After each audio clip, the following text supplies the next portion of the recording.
Only put them on once all our gear's on and we're totally ready to go.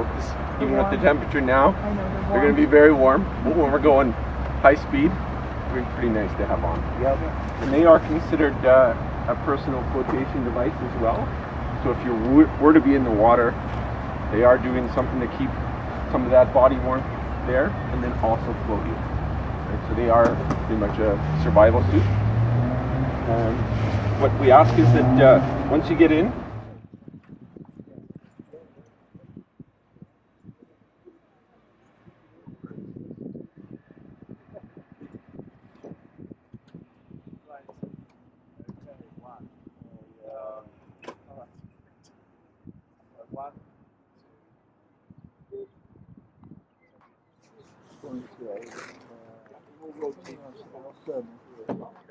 you know, either wear a hat or something like that. The temperatures change immediately. As soon as we get past that wall, it's going to just drop 5 degrees. It might be just perfect. You can unzip a little bit here if you want to, or if you need to, take the hood, bundle right up, and cover yourself. Okay. Rodney's going to be up in this area here, looking back, looking forward. You need some, whatever the reason, you need me to slow down, stop, take a picture, tell a story, however it is. Let the person in front of you know by just tapping them on the shoulder. As soon as they tap me, I just slow right down and find out what it is. In the event of the person overboard, just stay seated, get my attention as soon as possible, and point to the person in the water. If you are the one that goes in the water, do not. It's going to hurt. You're 50 miles an hour hitting the water. Old, I know. So you Right, coming. Yeah, you can move, Jan. It's a motion. No, it's a movie he's taking off you. Practice your dive.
And if you want to take a picture, there she is. I just wanted to say before we get too far away from Angus Island, Yeah. that was the first light station I was on with my husband. We were on 21 years altogether on 3 different. And that light station, the buildings are demolished, but the light tower is just a steel tower now. Yeah, that's the biggest of the 3 little ones. When did they take the buildings down? When they automated the light stations, they feared vandalism, so they took them down rather than have that happen. Because there's still a couple of huts with red roofs on there. Oh, there still is? Yeah. Oh, yeah, well, those are probably the generator and the fog alarm building. Yeah, maybe, yeah. Yeah. But they are restoring, thank God for really, yeah. the lights, save the light stations. Put back up there and have summer destinations for everybody. There is a waterfall on the sort of, I guess, northeastern section of one of those hills. And when the runoff is really big, you can see it coming down that cliff there.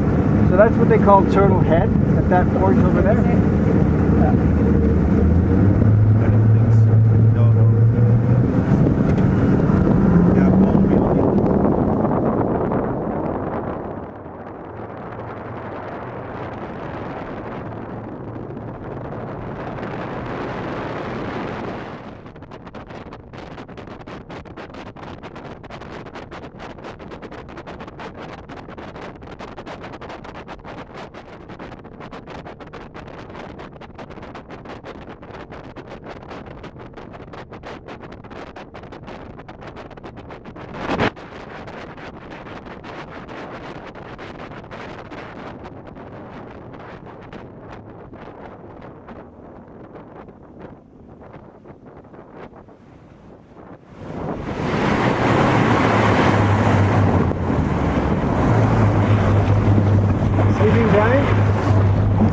One legend has it that the great man Manabushu was sent here to guard Silver Islet and the silver mines at the toes.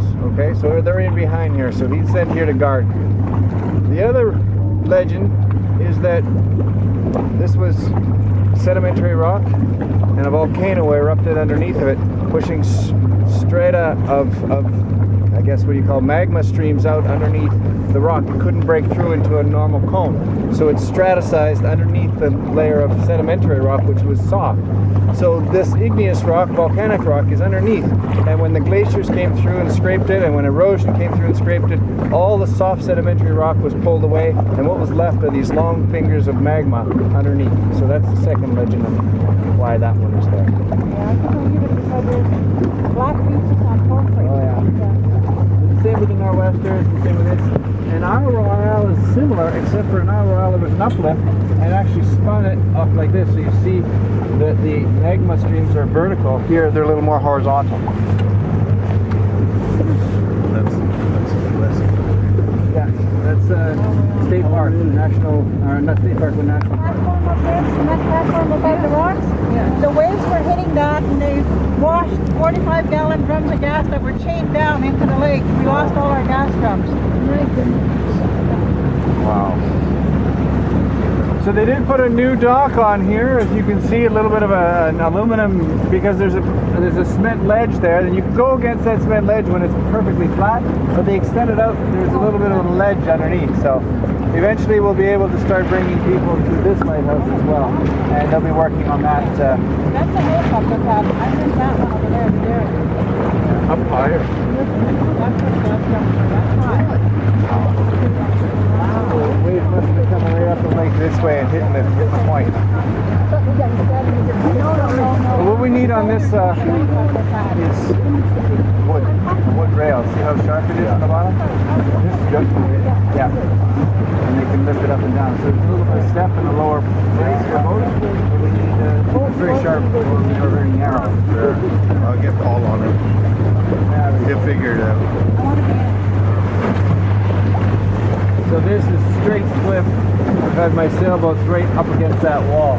They draft 8 feet. I think it's a little bit shallower in there, so we gotta go out around this way here. It's kind of cool to watch the bottom. We have a depth sounder in here. Yeah. 11 feet, 12 feet right in here. And a lot of artifacts. Your gas barrels are probably down here, what I'm looking at underneath here.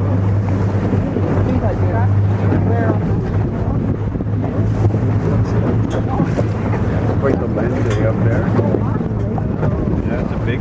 Yeah, I understood that it's about 6 feet in height, the lens, a Fresnel lens for this particular lighthouse, so that it can be seen because from where Ile Royale is in Passage Island, this would be the next guiding Porphyry.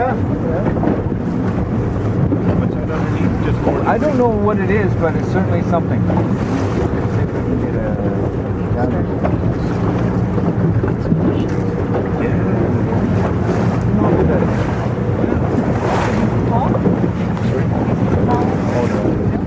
Paul will be. So the community of Silver Island is right there where you see the little television tower or radio tower, and the Isle of Silver Island. We'll pass that. That was where the silver mine was. The richest silver mine in the world. Right up by Isle Royal. Yeah, no, I've never been there. I've been to the other. You know, the 32.4%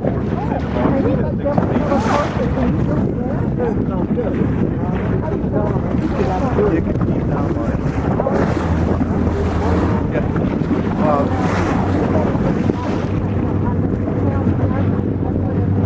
Yeah, it's a cool underwater radar. See that?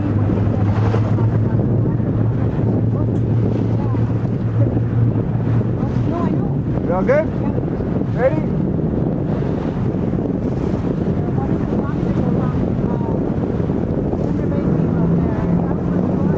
Look at that wall.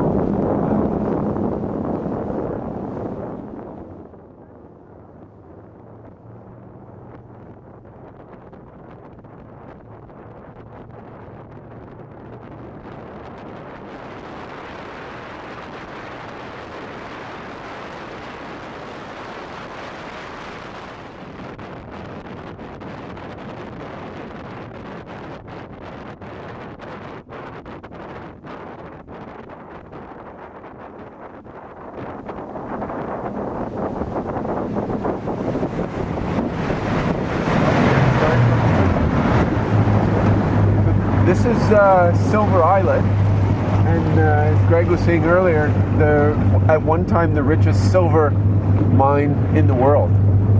The challenge was extracting the silver ore from here, being that it was such a tiny little island. But imagine that this mine shaft is going down near 1,000 feet and then branches out underneath. So the challenge of keeping Lake Superior from flooding out the mine was their biggest challenge.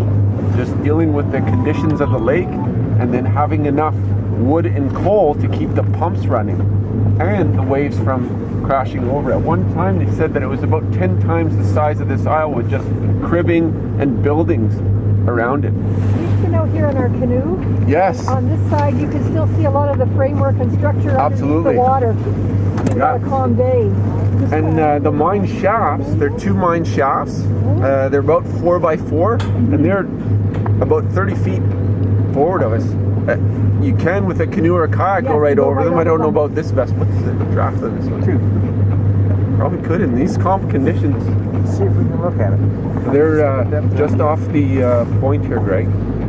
You'll have to just go to the bow and guide me. A loon on our right, watching us crazy people. Oh, I can see them. Yeah. Yeah. So everybody, if we just stay seated until we get close to them, so that if I have to stop abruptly, and then once I'm holding a position in water, then you can sort of move around. So we got that, please? See the shaft, the mine shaft. So the island is privately owned. They asked that no one go onto the island, but yeah, the cribbing, folks diving around it is, still. I don't think they want folks diving into the mine shaft. That's a deep swimming hole. Yeah. Oh my. Greg, you're probably wanting to back out.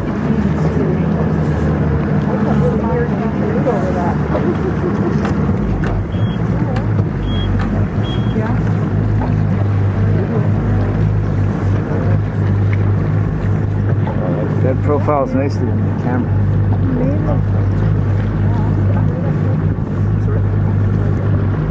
Everybody got a good view?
Beautiful.